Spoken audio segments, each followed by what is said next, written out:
साथियों, इस नए संसद भवन में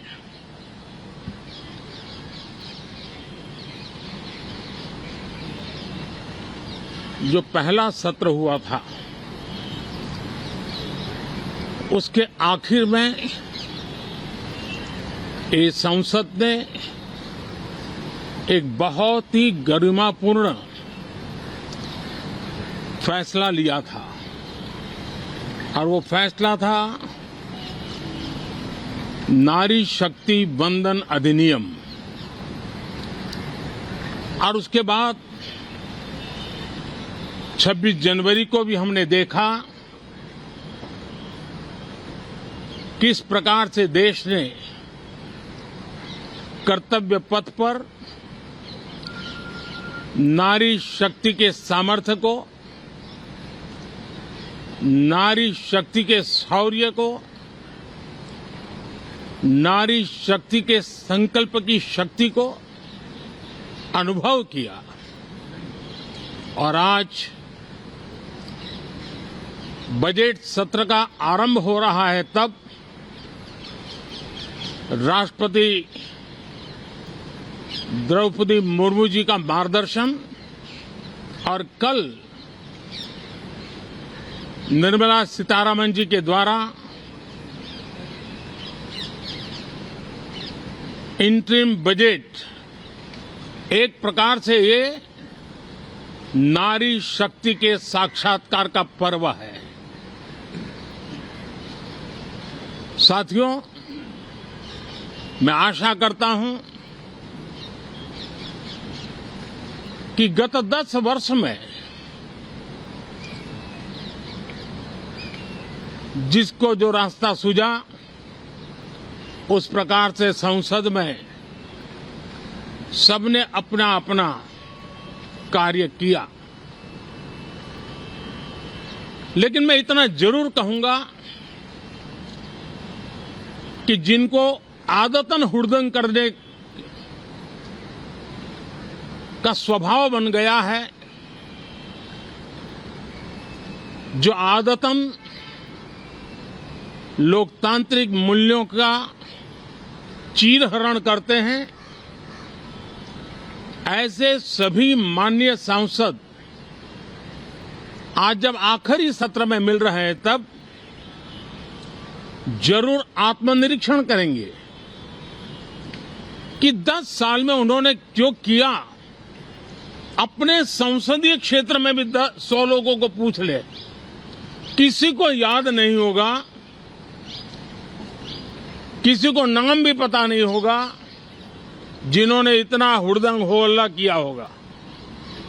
लेकिन विरोध का स्वर तीखा क्यों ना हो, आलोचना तीखी से तीखी क्यों ना हो, लेकिन जिसने सदन में उत्तम विचारों से सदन को लाभान्वित किया होगा, उनको बहुत बड़ा वर्ग आज भी याद करता होगा। आने वाले दिनों में भी जब सदन की चर्चाएं कोई देखेगा, तो उनका एक एक शब्द इतिहास की तवारीख बन करके उजागर होगा। और इसलिए जिन्होंने भले विरोध का किया होगा, लेकिन बुद्धि प्रतिभा का दर्शन कराया होगा, देश के सामान्य मानवी के हितों का कंसर्न दिखाया होगा, हमारे खिलाफ तीखे से तीखी प्रतिक्रिया की होगी, उसके बावजूद भी मैं अवश्य मानता हूं कि देश का एक बहुत बड़ा वर्ग, लोकतंत्र प्रेमी सभी लोग इस व्यवहार की सराहना करते होंगे। लेकिन जिन्होंने सिर्फ और सिर्फ नकारात्मकता, हुड़दंग, शरारतपूर्ण व्यवहार ये जो किया होगा, उनको शायद ही कोई याद करे। लेकिन अब ये बजट सत्र अवसर है, पश्चाताप का भी अवसर है, कुछ अच्छे फुटप्रिंट छोड़ने का भी अवसर है। तो मैं ऐसे सभी माननीय सांसदों से आग्रह करूंगा कि आप इस अवसर को जाने मत दीजिए, उत्तम से उत्तम परफॉर्म कीजिए, देश हित में उत्तम से उत्तम अपने विचारों का लाभ सदन को दें और देश को भी उत्साह और उमंग से भर दें। मुझे विश्वास है, आप तो जानते ही हैं कि जब चुनाव का समय निकट होता है तब आमतौर पर पूर्ण बजट नहीं रखा जाता है। हम भी उसी परंपरा का निर्वाह करते हुए पूर्ण बजट नई सरकार बनने के बाद आपके समक्ष लेकर के आएंगे। इस बार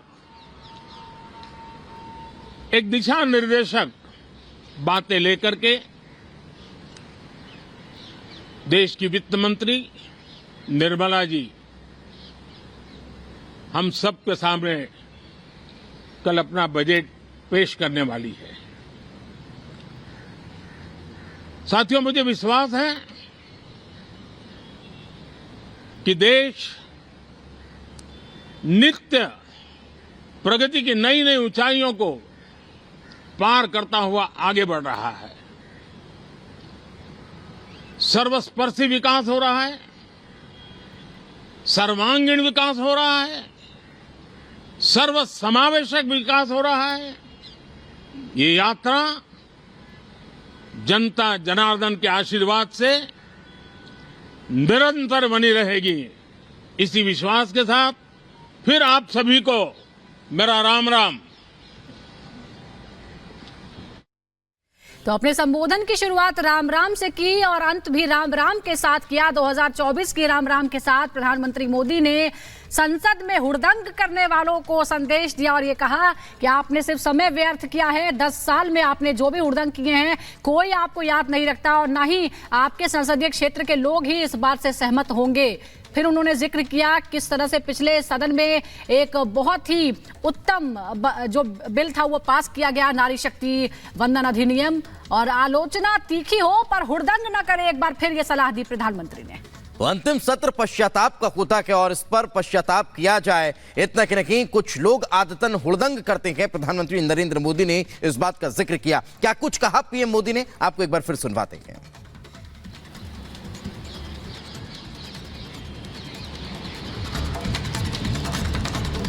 जो पहला सत्र हुआ था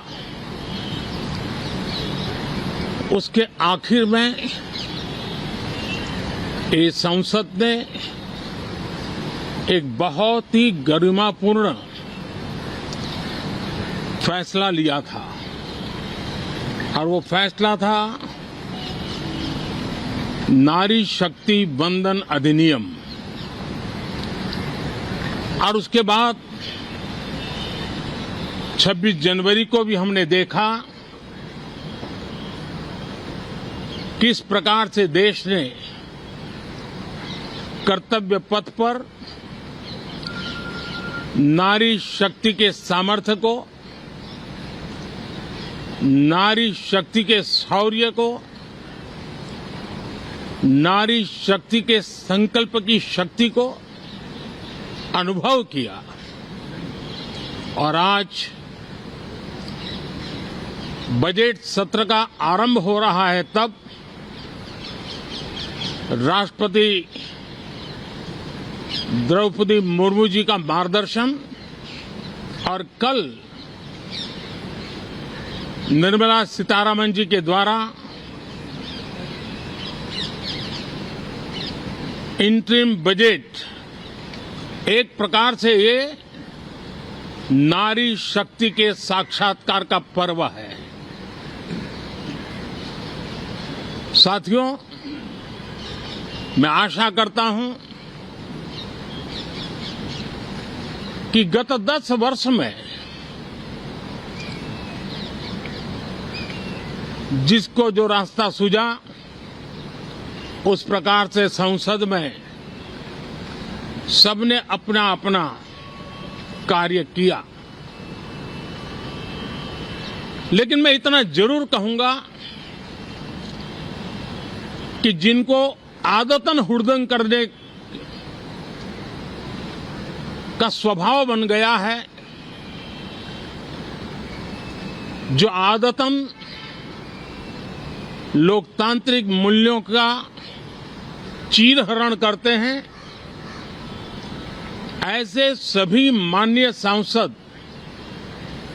आज जब आखिरी सत्र में मिल रहे हैं तब जरूर आत्मनिरीक्षण करेंगे कि 10 साल में उन्होंने जो किया। अपने संसदीय क्षेत्र में भी 100 लोगों को पूछ ले, किसी को याद नहीं होगा, किसी को नाम भी पता नहीं होगा जिन्होंने इतना हुड़दंग हो हल्ला किया होगा। लेकिन विरोध का स्वर तीखा क्यों ना हो, आलोचना तीखी से तीखी क्यों ना हो, लेकिन जिसने सदन में उत्तम विचारों से सदन को लाभान्वित किया होगा, उनको बहुत बड़ा वर्ग आज भी याद करता होगा।